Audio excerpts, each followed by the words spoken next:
पारडीदेवी railway भुयारी मार्ग जलमय झाल्याने रुग्णवाहिका चिखलात फसली। पारडीदेवी भुयारी मार्ग ठरत आहे लोकांसाठी डोकेदुखी। केंद्र शासनाने रेल्वे गेट असलेल्या ठिकाणी भुयारी मार्ग बनवून रेल्वे गेटचा पर्याय शोधण्याचा उपक्रम सगळीकडे चालविला आहे। वास्तविक पाहता तो केंद्र शासनाचा रेल्वे गेट बंद करण्याचा घाट आहे। भुयारी मार्ग बनविताना तांत्रिक बाबींकडे दुर्लक्ष झाल्याने जवळपास प्रत्येक भुयारी मार्गात पाणी साचत आहे आणि ते परिसरातील नागरिकांसाठी डोकेदुखी ठरत आहे। अंजनगाव बारी परिसरातील पारडीदेवी भुयारी मार्गात पाणी साचल्याने नागरिकांना पर्यायी मार्गाने ये-जा करावी लागत आहे। गुरुवारी सकाळी 10 वाजताच्या सुमारास एक रुग्णवाहिका चिखलात फसली, त्यामुळे एक प्रकारे तारांबळ उडाली।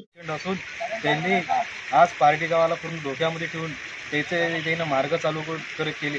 आज तो तिकडे भुयारी मार्ग असल्यामुळे तिथं पाणी साचल्यामुळे दुसरा एकूण ज्यावेळेस रेल्वे दोन्ही तर इकडून जर पारडी गावाला रेल्वे आहे, दोन्ही इकडून रेल्वे आहेत, आम्ही त्यांना ह्या पुलाची पण मागणी केली की इथं आम्हाला थोडं खूप काँक्रीट तरी करून द्या, कारण की आमची गाडी ह्या मार्गाने तरी आम्ही उदखेड अमरावती जाऊ शकतो। त्या साईडनं केलं, त्या साईडनं पण पूर्ण भुयारी मार्गामध्ये पाणी साचून ठेवलं आहे। आता ह्या रेल्वे डिपार्टमेंटचं आम्हाला करावं काय?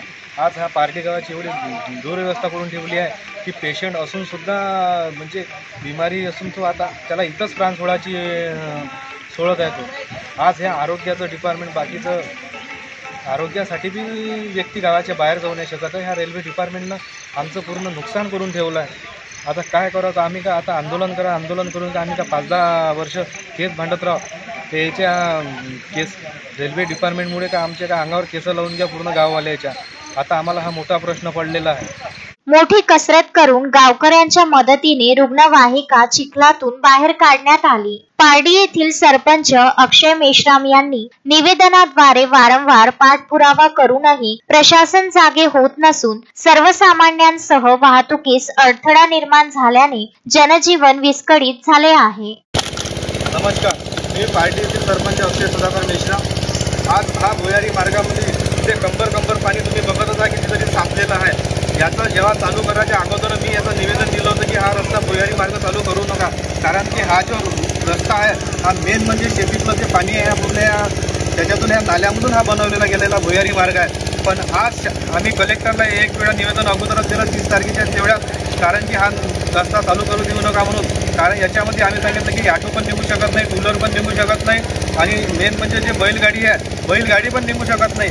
आज जर एखाद्या गावाचा जर कोणतं पेशंट असेल तर जाऊ नाही शकत, तो दवाखान्यापर्यंत पोहोचायची त्याची काहीच ऑटोच नाही केला तर तो कुठूनपर्यंत पोहोचत। आज त्याच्या जीवितहानी जर झाली तर याचं खरोखर जर जिम्मेदार राहील तर कलेक्टर आणि ती रेल्वे डिपार्टमेंट राहील। आज कितीतरी शाळेचे मुलं 3 दिवस झाले घरीच आहे, कारण की याच्यामध्ये ऑटो जाऊन नाही राहिला।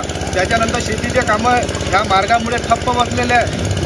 इकडला शेतकरी तिकडे जात नाही, त्याची बैलपंडीने जातात, त्याचे खतं रासायनिक ते तो शेतामध्ये पोचू शकत नाही आहे। आज कितीतरी माणसं पारडी गावातले आणि अराड, उदखेड, वडगाव, मालखेड हे येणं जाणं रोजचं त्यांचं 200 ते 300 लोक हे येणं जाणं ड्युटी करते, बिचारे पोटा पाण्यासाठी जाते, पण आज ते पण गाड्या जाऊ शकत नाही आहे। आज ह्या भुयारी मार्गामध्ये इथं 4 गावावर हा एक भूकमारीचा प्रसंग येऊन टेकलेला आहे। तरी शासनाला आम्ही 2 वेळा निवेदन दिलं आहे। 2 वेळा निवेदन देऊनही शासन आणि कलेक्टर आणि रेल्वे डिपार्टमेंटना यांना आतापर्यंत तरी जाग आलेलं नाही आहे। आज आम्ही सर्व गावकरी म्हणून आज आम्ही इथं आंदोलन करण्यास चालू केलं आहे, तरी पण आम्ही आंदोलन करण्यासाठी त्यांनी आम्हाला धमकी दिली आहे। तुम्ही जर इथं आंदोलन कराल तर तुम्हाला 5 ते 10 वर्षासाठी आम्ही तुमच्यावर केसा करू, नाही तर पोलीस बंदोबस्त आम्ही इथं आणणार आहे। ब्युरो रिपोर्ट, अंजनगाव बारी।